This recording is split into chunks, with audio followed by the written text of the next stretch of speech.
오늘 함께 보실 하나님의 말씀은 사사기 20장 29절로 35절까지만 함께 보도록 하겠습니다.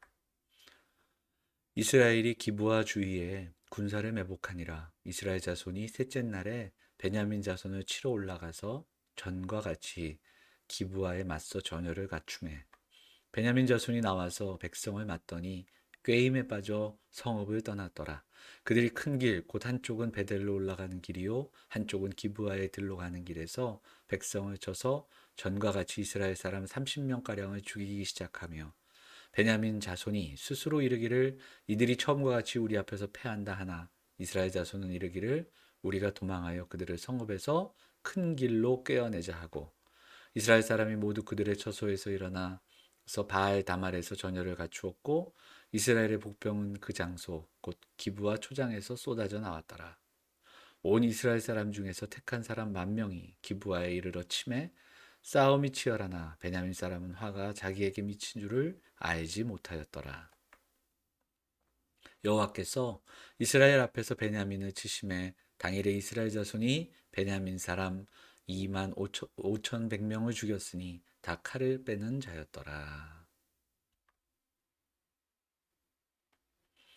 성도 여러분 안녕하십니까?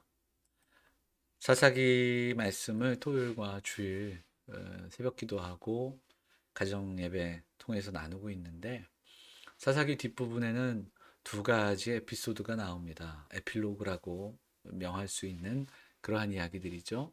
17장에서 18장은 미가의 가정, 미가의 집과 단지파의 이야기가 나오고 19장부터 21장까지는 레위 사람과 첩 그리고 베냐민 지파의 이야기가 나옵니다. 오늘 우리가 읽은 본문은 이 레위 사람 가정에 있었던 일, 기브아에서 불량배들에게 강간을 당하고 죽은 그리고 레위인 시체를 12덩이로 나눠서 각 지파로 보내서 결국은 20장을 보면 20장의 시작은 미스바에서 지파들이 모이고 회의를 하고 그리고 전쟁이 시작되는 그런 내용이고요. 우리가 오늘 봉독한 본문은 그 중에 전쟁의 한 부분. 그래서 베냐민 지파가 몰살당하는 하나의 장면을 우리가 함께 읽은 내용들입니다. 20장 시작을 한번 보면 레위인은 교묘하게 자신에게 불리한 이야기를 빼고요. 당한 이야기들만 합니다. 그리고 그들이 얼마나 잔인했는가 이런 걸 설명하면서 전쟁이 시작이 됩니다. 또 이야기를 서로 나눌 때 그 베냐민 지파는 빠져 있습니다. 그러니까 한쪽의 이야기만을 듣게 되는 거죠. 물론 피해를 입은 사람의 이야기는 중요하지만 전쟁의 문제에 있어서는 더 신중하고 또 공정해야 하고 또 그런 모습들이 필요하다 이런 것도 생각해 볼 수 있습니다. 우리가 19장, 20장을 읽으면 정말 갈수록 가관이고 갈수록 태산이다 뭐 이렇게 이야기할 수 있는 일들이 계속 됩니다. 이스라엘 백성들이 얼마나 거룩함을 잃었는가, 또 분별하지 못하는가, 그리고 또 왜 돌이킴이 없는가 이런 이야기들을 나눌 수밖에 없는 그런 모습들이 이 19장과 20장에 나옵니다.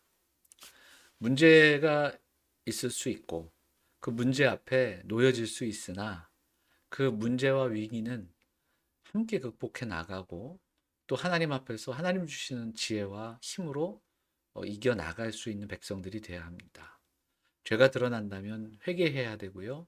그리고 애통함을 가지고 하나님께 부르짖어야 합니다. 19장과 20장에는 그러한 얘기가 다 나오지 않습니다. 돌이킴, 부르짖음, 애통함이 사라진 시대의 이야기, 바로 사사기 후반의 이야기입니다. 그때 왕이 없으므로 사람마다 자기 소견에 옳은 대로 행했던 그들입니다. 물질을 따라 살아가고 성적인 욕망을 따라가고 감정을 따라 살았던 욕망의 사람들의 이야기가 사사기 후반에 나옵니다. 하나님 없던 시대, 하나님과 상관하지 않던, 하나님을 기억하지 않던 시대, 그 시대의 이야기입니다.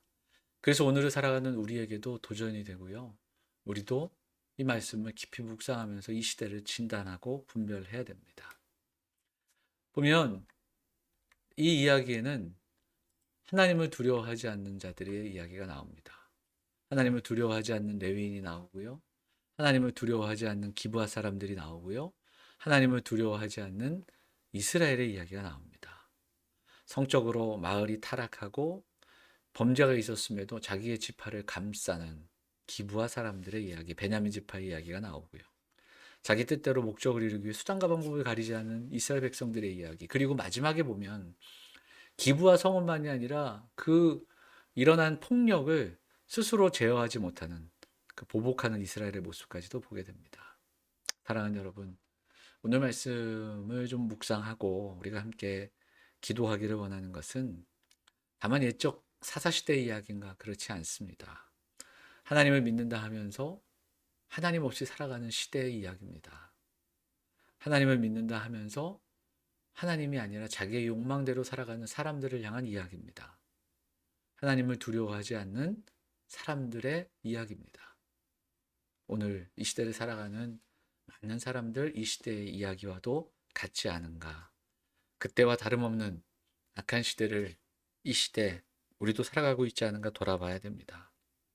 성도들이 개인적인 소원, 기도 제목이 있지만 총체적인 난국 앞에서 어느 누구도 하나님을 두려워하지 않고 하나님께 돌이키지 않았던 사사기 후반부의 이야기를 보면서 오늘을 살아가는 우리도 우리를 좀 점검하고 오히려 이때 우리야말로 하나님을 향해 애통함을 가지고 돌이키고 기도하고 그리고 하나님을 나의 왕 또 우리의 왕으로 섬기면서 순종의 삶을 살아갈 수 있는 왕 되신 하나님을 믿고 섬기며 오늘도 순종하며 살아가는 거룩한 백성들 우리 영암의 성도들이 다 되시기를 주의 이름으로 축원을 드립니다. 기도하겠습니다. 사랑과 은혜가 풍성하신 하나님, 오늘도 함께 잠시 머리 숙여 기도합니다.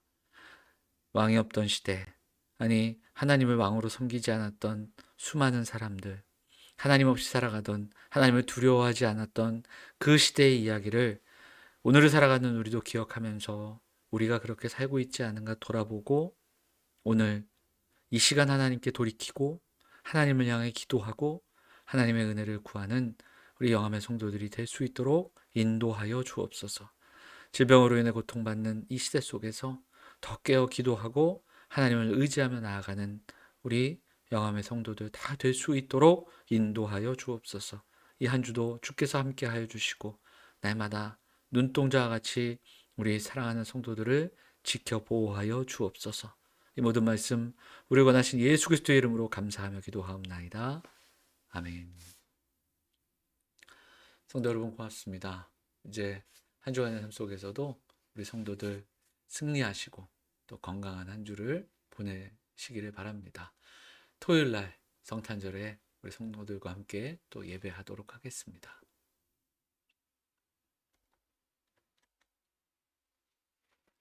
감사드립니다.